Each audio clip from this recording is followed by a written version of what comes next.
दोस्तों lecture part 2 है हमारा। पिछले लेक्चर में मैंने आप लोग को बताया था, अगर कोई patient nausea vomiting loose motion लेके आपकी क्लिनिक ओपीडी में आया है, डे केयर या हॉस्पिटल में आया है, तो उसको और क्या हो सकता है। तो हमने उस नोज़िया वोमिटिंग एक्यूट गैस्ट्रोएंटेराइटिस के केस को पॉइजन के केस में कन्वर्ट किया था। वो केस हमारा जो था कि पॉइजन का केस था, पेशेंट ने जहर लिया था। तो अभी आपका डायग्नोस तो बन गया कि पेशेंट ने जहर लिया है। और हाउस होल्ड पॉइजन कौन कौन से इंडिया में हो सकते हैं, मोस्ट कॉमन कौन कौन से पॉइजन जो घर में रखे जाते हैं, नॉर्मल यूज़ में किए जाते हैं, मैंने आप लोगों को पिछले लेक्चर में भी बताया। जैसे कि ऑर्गेनोफॉस्फरस पॉइजन, सेल्फोस पॉइजन, चूहा मार पॉइजन और एक होता है हमारा एसिड। इन 4 चीज़ों के बारे में मैंने आप लोगों को पिछले लेक्चर में बताया। उसके बाद अभी आज आपको इस लेक्चर में बताऊंगा कि आपने डायग्नोस कर लिया है कि पेशेंट पॉइजन लेके आया है, अभी आगे क्या करना। तो जो आपका जो मेडिकल केस था अभी वो कन्वर्ट हो गया आपके लीगल केस में। मतलब पहले जो आपका मेडिकल केस था, मेडिसिन का केस था, वो अभी आपका वो लीगल केस बन चुका है। यहाँ पे वो एमएलसी वाला केस बन चुका है।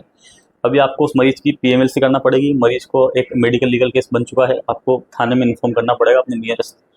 तो जब भी ऐसा पेशेंट आता है, पॉइजन का पेशेंट आता है, तो आपको क्या करना है, सबसे पहले क्या करना है, क्या चीज़ें याद रखना है, आज मैं आप लोग को इस लेक्चर में वही बताऊंगा। उसके बाद नेक्स्ट लेक्चर जो पार्ट 3 आएगा उसमें पॉइजन की जो सीरीज चल रही है हमारी, उसमें ओपीपी ऑर्गेनोफॉस्फरस पॉइजन के बारे में बताऊंगा। तो अभी हमारा जो मेडिकल केस था वो कन्वर्ट हो गया एक लीगल केस में। तो सबसे पहले क्या याद रखना आपको, सबसे पहले आपको याद रखना है क्या क्या करेंगे, क्या याद रखना है, वो है कि ट्रीटमेंट करेंगे। सबसे पहले हम सबसे पहले क्या करना आपको, सबसे पहले आपको ट्रीटमेंट करना है, फिर एमएलसी करना है।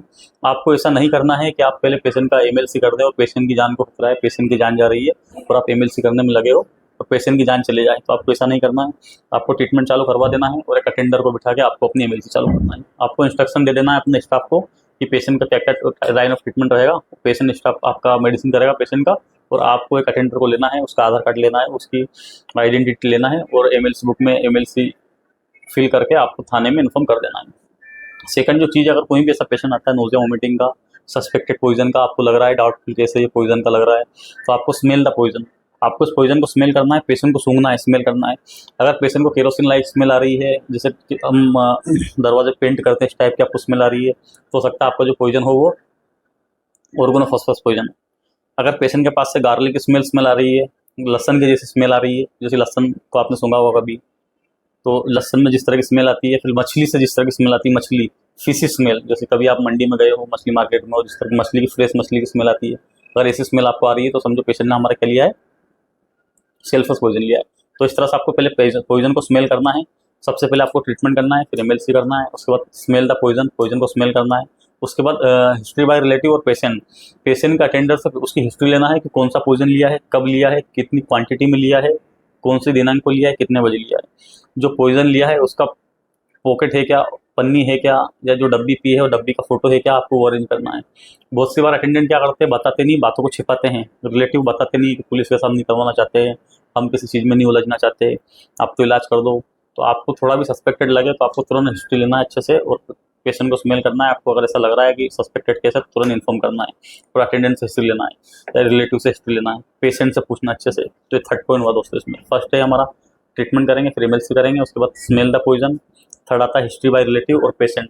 इसके बाद इसमें फोर्थ जो पॉइंट आता है वो आता है साइन एंड सिम्टम। पेशेंट का आपको साइन एंड सिम्टम देखना है, जैसे कि मैंने आपको बताया था पिछले लेक्चर में, ओपीपी का अगर पेशेंट है तो मस्किनाइक और उसके निकोटिनिक इफेक्ट कैसे क्या सिम्टम आएंगे, स्लज मैंने आप लोगों को बताया था। और हाइपरटेंशन, अगर वो निकोटिनिक रिसेप्टर एक्टिव हो गया तो उसमें पेशेंट को हाइपरटेंशन होगा, मसल पैरालाइज होंगे, और जो भी सिम्टम उसमें आएंगे वो आपको पेशेंट के सिम्टम देखना है। एक्यूट गैस्ट्रोएंटेराइटिस हो सकता है, नोज़िया वोमिटिंग हो सकता है, आपको सिम्टम देखना है। उसके बाद आपका पेशेंट को ट्रीटमेंट करना है। ट्रीटमेंट आपको, अगर ओपीपी का केस है तो ऑर्गेनोफॉस्फरस का पॉइजन है तो आपको उसमें एट्रोपिन देना है, पाम देना है। उसके बाद गैस्ट्रिक लावस करना है। आपको आप लोगों को ये चीज़ करना है, ये चीज़ें याद रखना है अगर पॉइजन का पेशेंट आता है तो।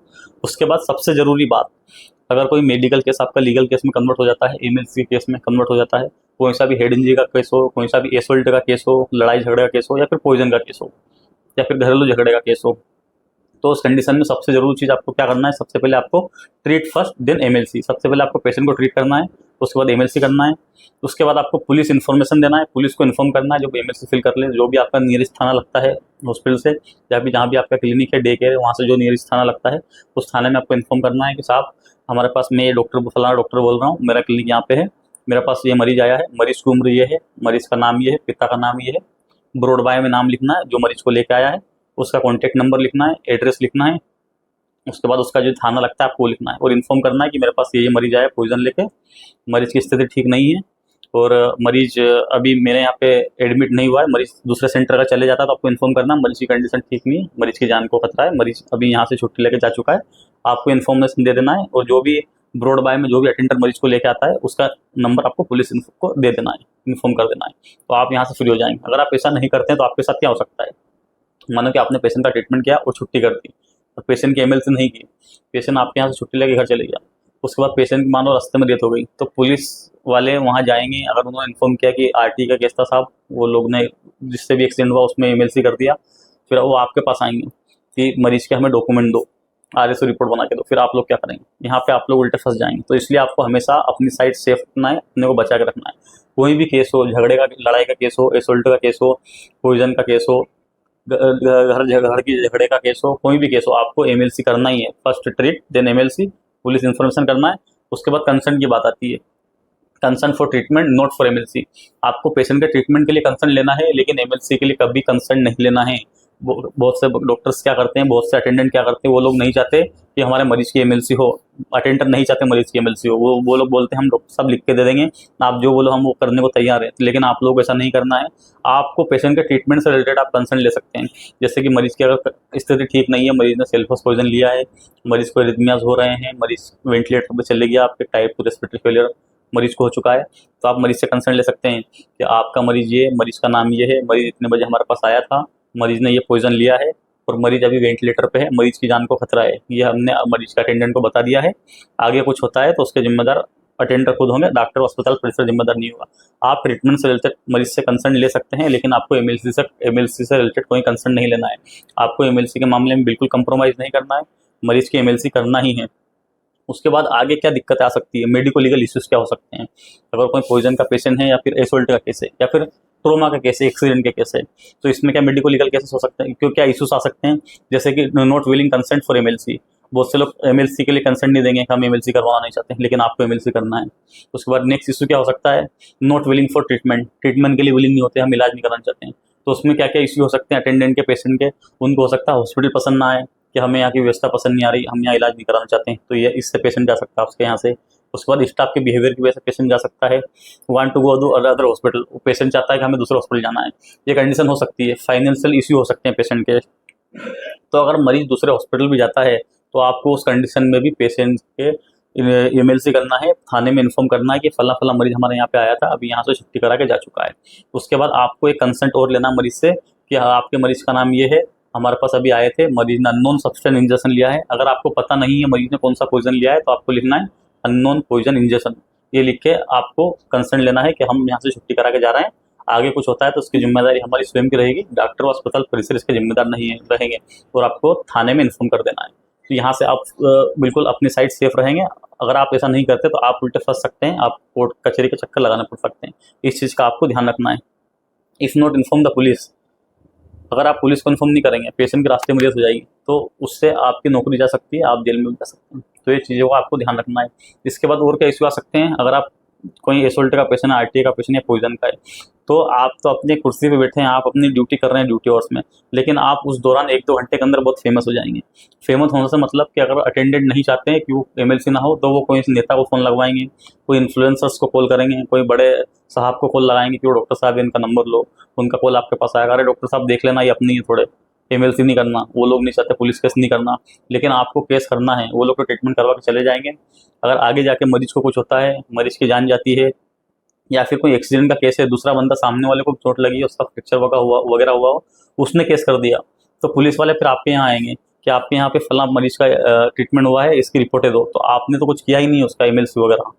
तो आपको ध्यान रखना है, कोई भी केस हो, कुछ भी हो, कोई नेताजी फ़ोन लगाए, कोई इन्फ्लुएंसर फ़ोन लगाए, या कोई भी बड़ा इंसान कॉल करे, आपको अपनी ड्यूटी निभाना है, आपको एमएलसी इन्फॉर्म करना ही है थाने के अंदर। अगर ये आप नहीं करेंगे तो आप खुद इसमें फंसेंगे, क्योंकि एक मेडिको लीगल केस है ये। तो दोस्तों, इस तरह से आपको हर केस को देखना है। अगर कोई पेशेंट आता है और पेशेंट की डेथ हो जाती है, ब्रॉड पेशेंट आता है, ब्रॉड डेड आता है, बीडी से हम बोलते हैं, आपकी ड्यूटी में आप बैठे हैं इमरजेंसी में, और कोई पेशेंट आया स्ट्रेचर पे, पेशेंट गैस्पिंग कर रहा है और पेशेंट की सडन डेथ हो जाती है, तो उस कंडीशन में आपको क्या करना है, आपने फाइल वगैरह बनवा ली, सब कर लिया, तो उस कंडीशन में आपको पेशेंट को रिफ़र नहीं करना है, पेशेंट को भेजना नहीं है।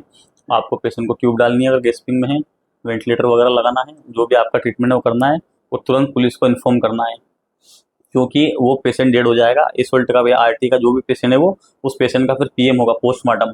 पोस्टमार्टम करके फोरेंसिक वाले पता करेंगे कि जो डेथ हुई किस वजह से हुई है, पेशेंट को जहर दिया गया है या पेशेंट को आरटी का पेशेंट है हेड इंजरी है या फिर पेशेंट को फंदा लगा है, फांसी लगी, क्या चीज़ है वो पोस्टमार्टम में पता चलेगी। तो आपको हमेशा पुलिस को इन्फॉर्म करना है, किसी भी केस में कुछ भी हो, एसोल्ट का हो, आरटीए का हो या फिर फांसी का हो, कोई भी घरेलू झगड़े का हो, तो आपको हर चीज़ में पुलिस को जरूर इन्फॉर्म करना है अगर आपको लग रहा है कि हाँ ये कुछ डाउटफुल केस है। तो दोस्तों ये आप लोगों को इस वीडियो में मैंने आप लोगों को बताया कि अगर कोई नोज़िया वोमिटिंग का पेशेंट आता है तो किस तरह से हमने उसे डायग्नोस किया, ये एक मेडिकल केस से लीगल केस बन जाता है, और लीगल केस बनता है तो आपको उसमें क्या एक्शन लेना है, किस तरह से आपको अपनी ड्यूटी निभाना है। इसके बाद अब नेक्स्ट लेक्चर में आप लोगों को पॉइजन बताऊंगा वन बाय वन। सबसे पहले हम बात करेंगे ऑर्गेनोफॉस्फेट पॉइजन की, उसके बाद जो 3 पॉइजन रहेंगे उनके बारे में आप लोग बताऊंगा कंटिन्यूस।